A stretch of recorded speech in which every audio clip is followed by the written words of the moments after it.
بسم اللہ الرحمن الرحیم۔ طلاق دینے کا وہ صحیح طریقہ کیا ہے کہ جو قرآن مجید میں بالکل وضاحت کے ساتھ بیان کیا گیا ہے، یہ بات میں نے پچھلے کلپ میں واضح کر دی۔ اب میں آپ کے سامنے قرآن مجید کے ایک اسی سلسلے کے اہم تقاضے کا تذکرہ کر رہا ہوں،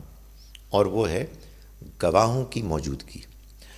قرآن مجید میں سورہ طلاق سورہ نمبر 65 کی آیت نمبر 2 میں اللہ تعالیٰ نے یہ بات بیان فرمائی ہے کہ فَإِذَا بَلَغْنَا أَجَلَهُنَّ، پھر جب وہ یعنی بیویاں جن کو طلاق دی گئی ہے اپنی مدت کے اختتام تک پہنچ جائیں، فَأَمْسِكُوهُنَّ بِمَعْرُوفٍ أَوْ فَارِقُوهُنَّ بِمَعْرُوف، تو یا تو ان کو روک لو بھلے طریقے سے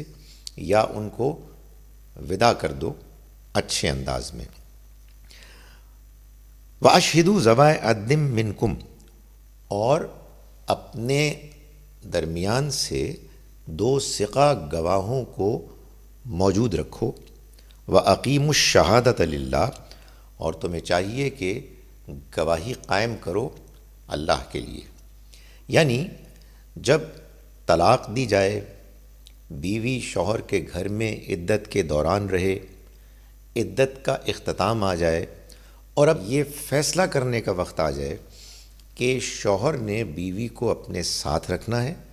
یا اس کو جدا کرنا ہے، تو پھر 2 ثقہ گواہوں کا موجود ہونا ضروری ہے۔ ظاہر ہے کہ جب یہ بات ضروری قرار پائی تو اس سے پہلے بھی اگر شوہر عدت کے دوران کسی موقع پر،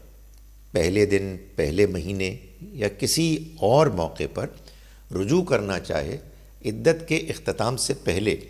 تو تب بھی یہی شرط پوری کی جانی چاہیے، یعنی 2 گواہ موجود ہونے چاہیے۔ اس کا نتیجہ یہ نکلے گا کہ شوہر جب بیوی کو طلاق دے گا اور پھر رجوع کرے گا، تو یہ بات کہ اس نے طلاق دے کر رجوع 1 مرتبہ کیا ہے یا 2 مرتبہ کیا ہے، یعنی طلاق 1 مرتبہ ہوئی ہے یا 2 مرتبہ ہوئی ہیں، اس کا تعین صرف شوہر کی گواہی یا بیوی کی گواہی پر نہیں چھوڑا، یہ معاملہ معاشرے سے متعلق ہے، چنانچہ 2 گواہ بھی موجود ہونے چاہیے۔ یہ قرآن مجید کی وہ شرط ہے کہ جس کو اگر پورا کر لیا جائے تو پھر وہ مسئلہ نہ پیدا ہو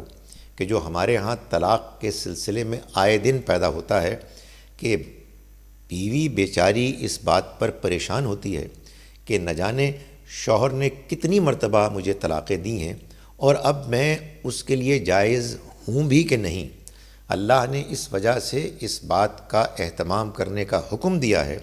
کہ شوہر اپنی بیوی کو پہلی مرتبہ طلاق دے، طلاق دینے کے موقع پر اگر گواہ نہ بھی ہوں تو کوئی حرج نہیں، اچھا ہے کہ اس موقع پر بھی گواہ ہوں، لیکن اگر وہ رجوع کرتا ہے تو اس کو گواہوں کو موجود رکھنا چاہیے، اور اگر آخر میں وہ اس کو جدا کرتا ہے تو تب بھی گواہ موجود ہونے چاہیے۔ اگر اس بات کا اہتمام کر لیا جائے تو پھر اس بات کے تعین میں کوئی مسئلہ پیدا نہیں ہوگا کہ کسی شوہر نے اپنی بیوی کو